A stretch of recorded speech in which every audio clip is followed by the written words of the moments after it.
1909 അയ്യങ്കാളി കേരളത്തിലെ ആദ്യത്തെ കർഷക സമരം സംഘടിപ്പിച്ചത് എവിടെയാണ്? 1909 അയ്യങ്കാളി കേരളത്തിലെ ആദ്യത്തെ കർഷക സമരം സംഘടിപ്പിച്ചത് വെങ്ങാനൂരാണ്. വെങ്ങാനൂരാണ് അയ്യങ്കാളിയുടെ ജനനസ്ഥലം അല്ലെ. അപ്പൊ വെങ്ങാനൂരിൽ 1909 അയ്യങ്കാളി കേരളത്തിലെ ആദ്യത്തെ കർഷക സമരം സംഘടിപ്പിച്ചു.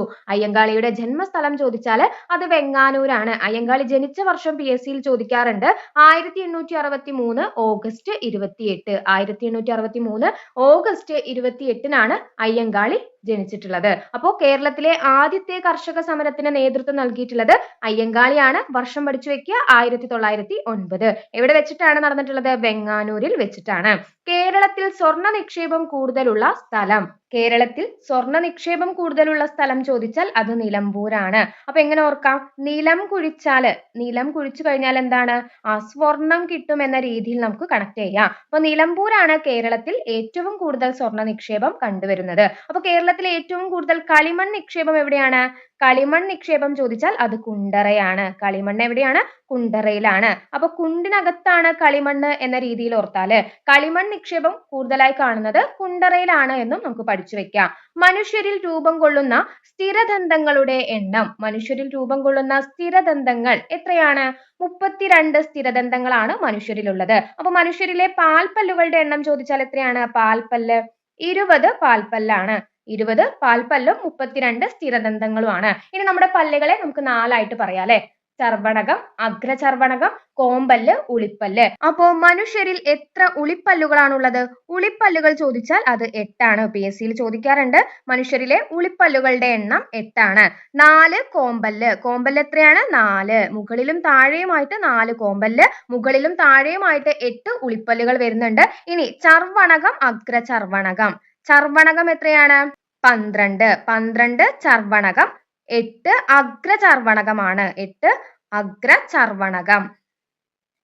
അഗ്രചർവണകം വരുന്നത് എത്രയാണ്? 8 ആണ്. അപ്പൊ 8 ഉളിപ്പല്ലും 8 അഗ്രചർവണകം, 4 കോമ്പല്ല്, 12 ചർവണകം. അങ്ങനെ ടോട്ടൽ 32 സ്ഥിരദന്തങ്ങളാണ് മനുഷ്യരിലുള്ളത്.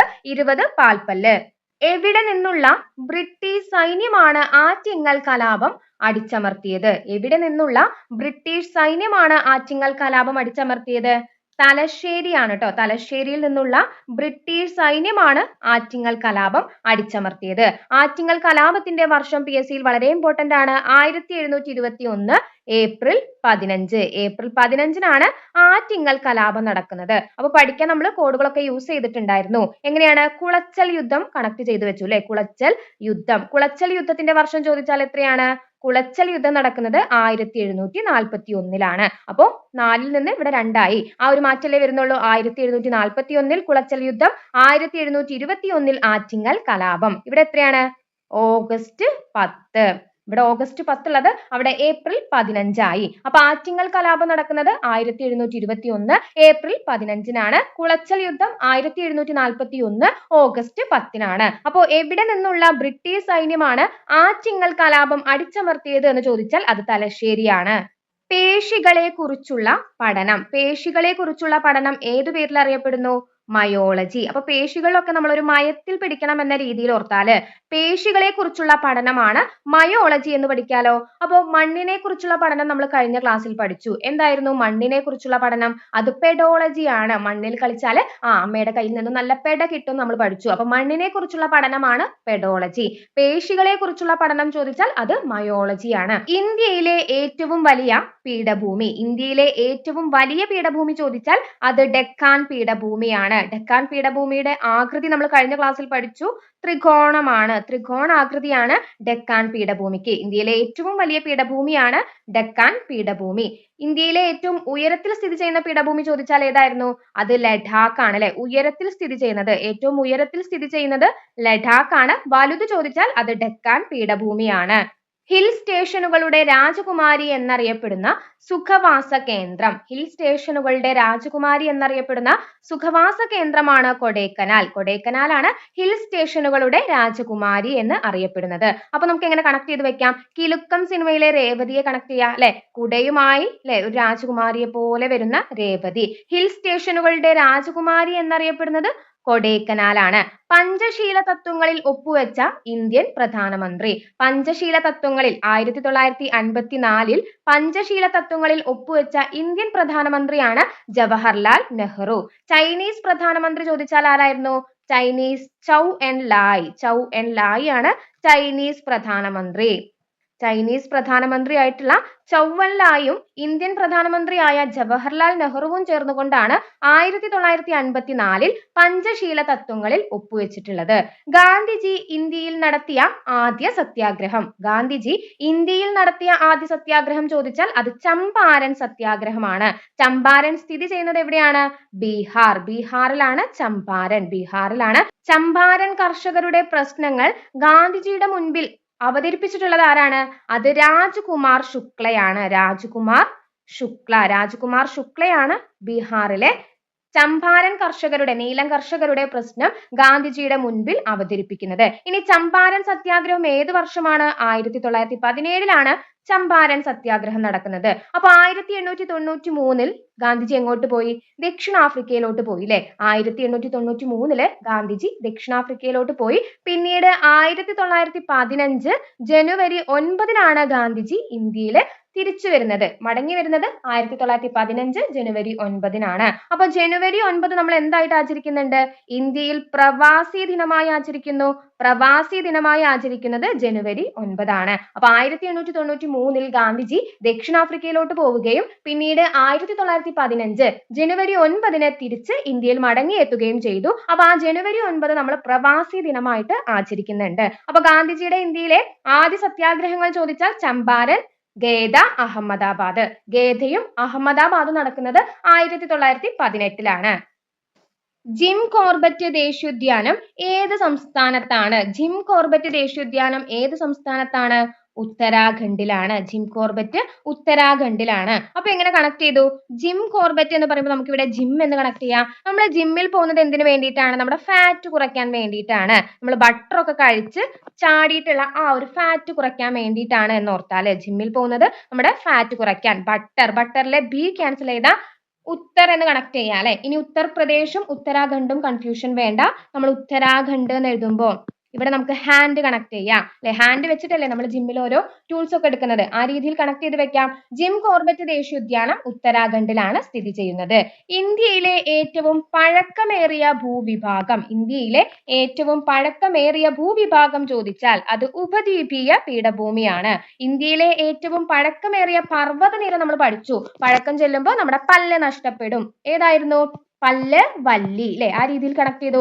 ആരവല്ലിയാണ് ഇന്ത്യയിലെ ഏറ്റവും പഴക്കമേറിയ പർവ്വതനിര അല്ലെങ്കിൽ മടക്കു പർവ്വതം എന്നൊക്കെ ചോദിച്ചാൽ അത് ആരവല്ലിയാണ്. അപ്പൊ ഇന്ത്യയിലെ ഏറ്റവും പഴക്കമേറിയ ഭൂവിഭാഗം ചോദിച്ചാൽ ഏതാണ്? അത് ഉപദ്വീപീയ പീഠഭൂമിയാണ്. ഇന്ത്യയിലെ ഏറ്റവും പഴക്കമേറിയ ഭൂവിഭാഗമാണ് ഉപദ്വീപീയ പീഠഭൂമി. ഇന്ത്യൻ പ്രസിഡന്റ് പദവിയിൽ എത്തും മുൻപ് ഡോക്ടർ രാജേന്ദ്ര പ്രസാദ് വഹിച്ചിരുന്ന പദവി. ഇന്ത്യയുടെ ആദ്യ രാഷ്ട്രപതിയാണ് ഡോക്ടർ രാജേന്ദ്ര പ്രസാദ് അല്ലെ. കഴിഞ്ഞ ക്ലാസ്സിൽ നമ്മൾ പഠിച്ചിട്ടുണ്ടായിരുന്നു. ഇന്ത്യയുടെ ആദ്യ രാഷ്ട്രപതി ചോദിച്ചാൽ അത് ഡോക്ടർ രാജേന്ദ്ര പ്രസാദ് ആണ്. ഇന്ത്യയുടെ രണ്ടാമത്തെ രാഷ്ട്രപതി പ്രസിഡന്റ് ആണ് ആര്? Doctor S Radhakrishnan. അപ്പോ ഇന്ത്യൻ പ്രസിഡന്റ് പദവിയിൽ എത്തും മുൻപ് ഡോക്ടർ രാജേന്ദ്ര പ്രസാദ് വഹിച്ചിരുന്ന പദവി എന്തായിരുന്നു? ഭരണഘടനാ നിർമ്മാണ സഭയുടെ അധ്യക്ഷനായിരുന്നു. ഭരണഘടനാ നിർമ്മാണ സഭയുടെ സ്ഥിരമായിട്ടുള്ള അധ്യക്ഷനായിരുന്നു ഡോക്ടർ രാജേന്ദ്ര പ്രസാദ്. അപ്പൊ ഭരണഘടനാ നിർമ്മാണ സഭയുടെ താൽക്കാലിക അധ്യക്ഷൻ അതാരായിരുന്നു? സച്ചിദാനന്ദ സിൻഹയാണ്. സച്ചിദാനന്ദ സിൻഹ ഭരണഘടനാ നിർമ്മാണ സഭയുടെ താൽക്കാലിക അധ്യക്ഷനായിരുന്നു. താൽക്കാലിക അധ്യക്ഷനാണ് സച്ചിദാനന്ദ സിൻഹ. സ്ഥിര അധ്യക്ഷൻ അല്ലെങ്കിൽ അധ്യക്ഷൻ എന്നൊക്കെ ചോദിച്ചു കണ്ടാൽ അത് ഡോക്ടർ രാജേന്ദ്ര പ്രസാദ് ആണ്. ജവഹർലാൽ നെഹ്റുവിന്റെ അന്ത്യവിശ്രമ സ്ഥലം. ജവഹർലാൽ നെഹ്റുവിന്റെ അന്ത്യവിശ്രമ സ്ഥലം ചോദിച്ചാൽ അത് ശാന്തിവനമാണ്. ശാന്തിവനമാണ് ജവഹർലാൽ നെഹ്റുവിന്റെ അന്ത്യവിശ്രമ സ്ഥലം. അപ്പൊ നമുക്ക് എങ്ങനെ ഓർക്കാം? അപ്പോ നെഹ്റു, നമ്മുടെ ജവഹർലാൽ നെഹ്റു ശാന്ത സ്വഭാവക്കാരനായിരുന്നു എന്നോർക്കാം. ശാന്തമായിട്ടുള്ള സ്വഭാവമായിരുന്നു എന്നോർത്താല് ജവഹർലാൽ നെഹ്റുവിന്റെ അന്ത്യവിശ്രമ സ്ഥലം ശാന്തിവനം എന്ന് കണക്ട് ചെയ്യാലോ. അപ്പോ ഗാന്ധിജിയുടെ അന്ത്യവിശ്രമ സ്ഥലം ചോദിച്ചാൽ അതെവിടെയാണ്? ഗാന്ധിജി രാജ്ഘട്ടാണ്. നമ്മുടെ രാജ്യത്തിന് വേണ്ടി പോരാടിയിട്ടുള്ള വ്യക്തിയായിരുന്നു ഗാന്ധിജി എന്നോർത്താല്. രാജ്ഘട്ട് ഗാന്ധിജിയുടെ അന്ത്യവിശ്രമ സ്ഥലമാണ്. ഇന്ദിരാഗാന്ധിയുടെ അന്ത്യവിശ്രമ സ്ഥലം ചോദിച്ചാൽ എവിടെയാണ്? ശക്തിസ്ഥൽ. ശക്തിസ്ഥലാണ് ശക്തിസ്ഥലാണ് ഇന്ദിരാഗാന്ധിയുടെ അന്ത്യവിശ്രമ സ്ഥലം. അപ്പൊ എങ്ങനെ ഓർക്കാം? ഇന്ദിരാഗാന്ധി എന്ന് പറയുമ്പോൾ നമ്മുടെ ആദ്യത്തെ വനിതാ പ്രധാനമന്ത്രിയാണ്. അപ്പൊ വനിതകൾക്ക് പൊതുവെ ശക്തിയില്ല എന്നൊക്കെ പറയൂലേ, അതിനെ തിരുത്തി എഴുതി എന്ന രീതിയിൽ ശക്തിസ്ഥലാണ് ഇന്ദിരാഗാന്ധിയുടെ അന്ത്യവിശ്രമ സ്ഥലം. അപ്പൊ പ്രധാനപ്പെട്ട ലീഡേഴ്സിന്റെ അന്ത്യവിശ്രമ സ്ഥലം നമ്മൾ കോഡിലൂടെ തന്നെ പഠിച്ചു പോയിട്ടുണ്ട്.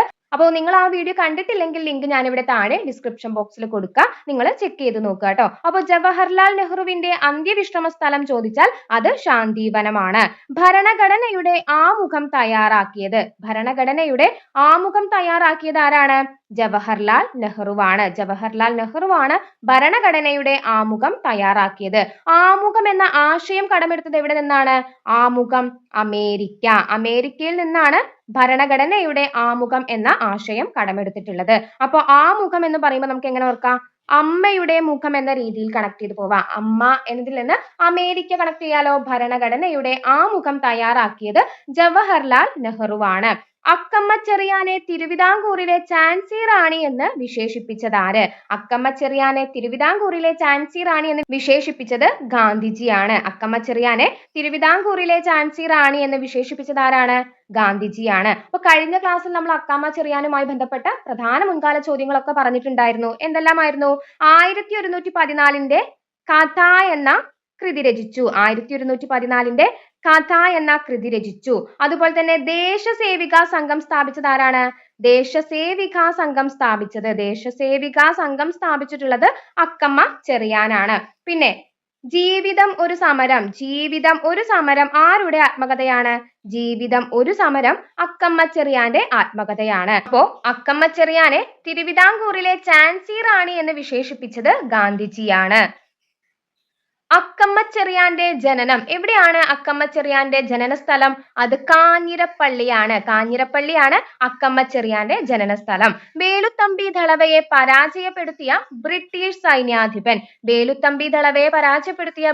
സൈന്യാധിപനാണ് കേണൽ ലീഗർ. എങ്ങനെ കണക്ട് ചെയ്യാം?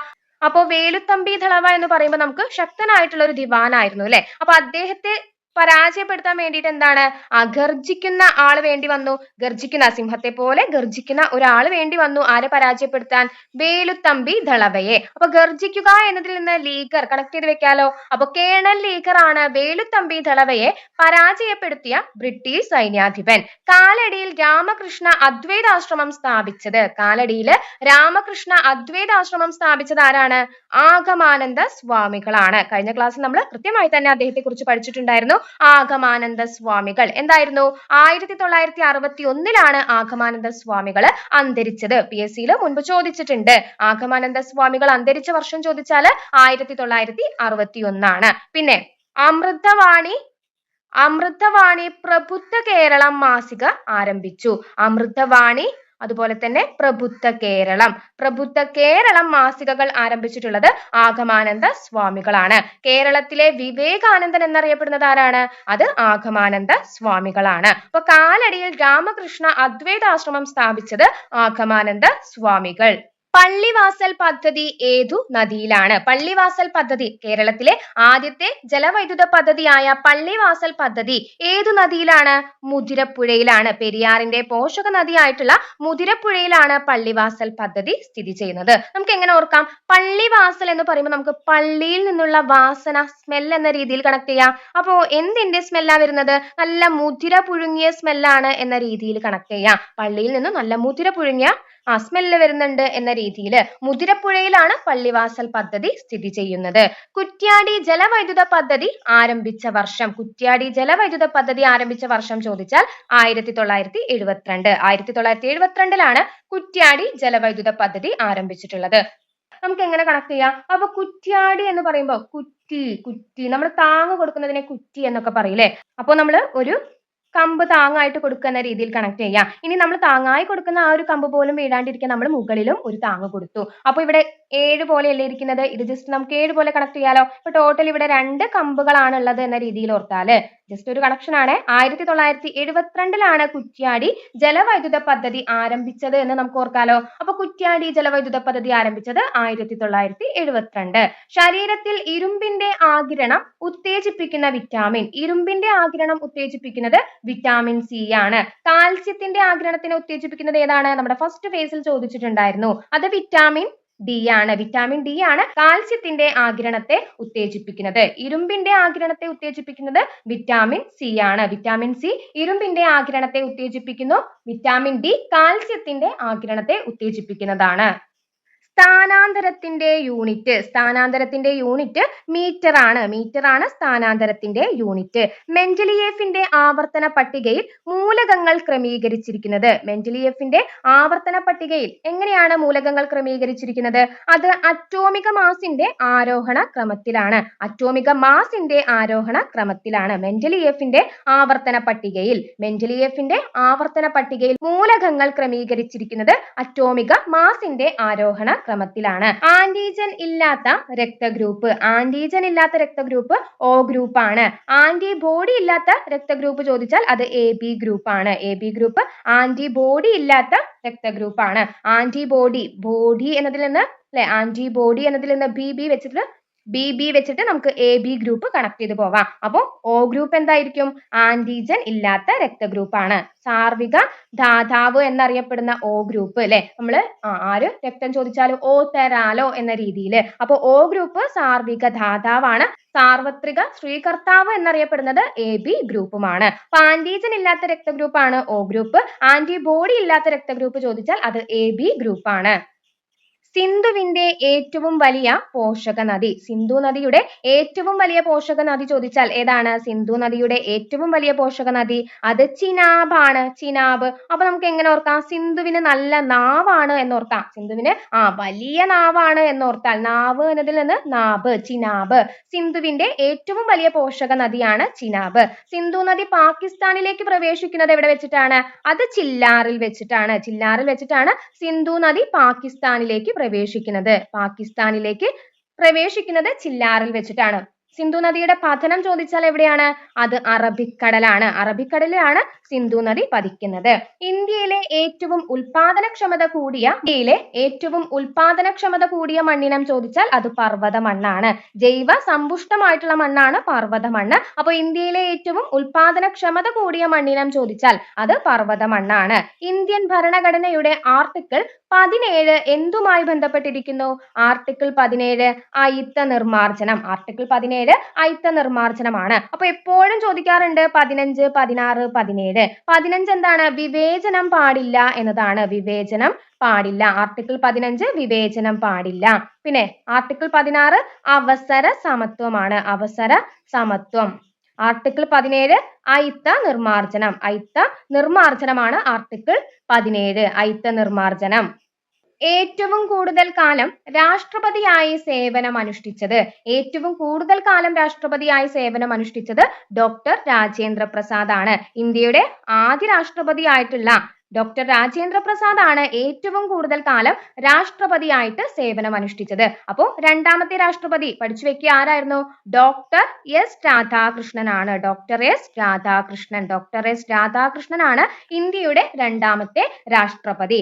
ആദ്യത്തെ ഉപരാഷ്ട്രപതി കൂടിയായിരുന്നു ഡോക്ടർ എസ് രാധാകൃഷ്ണൻ.